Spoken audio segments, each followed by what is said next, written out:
tere õhtust või siiski tere hommikust, kallid YouTube'i vaatajad.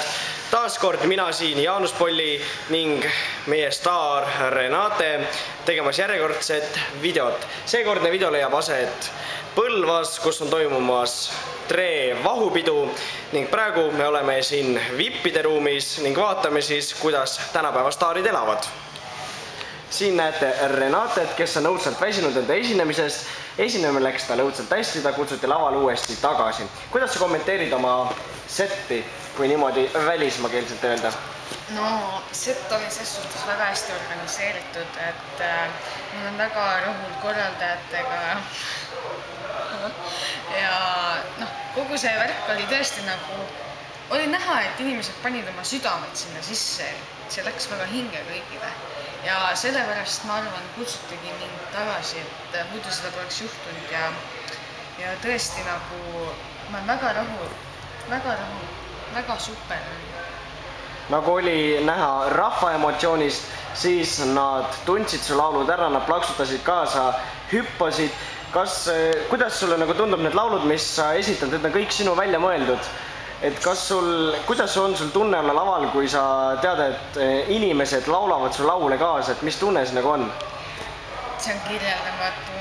See on lihtsalt uskumatu, kui su enda sulest loodud meloodia või sõnade paarid jõuavad inimesteni niimoodi, et neile jäävad need asjad pähe ja nad teevad kõike kaasa. See on nii uskumatu, unbelievable.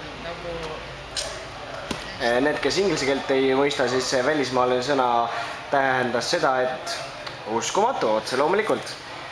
Aga kuidas on sul, Renate, edasised plaanid? Kas kavatsed vallutada Eesti tantsumuusika põrandat, diskosaal, ööklubisid või kavatsed minna ka välismaale, et karjääri luua? Või kuidas on sul mõtted kujunenud? No, mõtted on mul päris igasugused selles suhtes, et tegelikult ongi nii, et järgmine nädal ma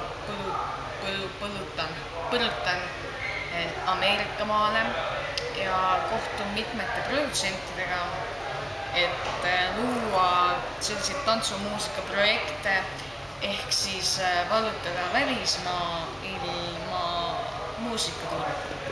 Aga rääkisid just, et lähed välismaa tantsupõrandaid ja diskosaale vallutama, aga kas selle käigus on sul ikka plaan jääda ka oma juurte juurde ehk siis Eestisse, et siin rahvas viia viimase vindini, kui öelda?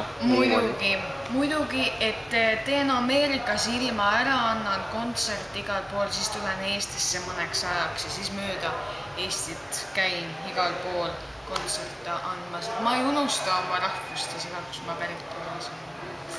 Suur aitäh, artist Renate. Loodame, et näeme teid taas kord esinemas järgnevatel pidudel. Kõike head ja okas kurku! Ma tänan!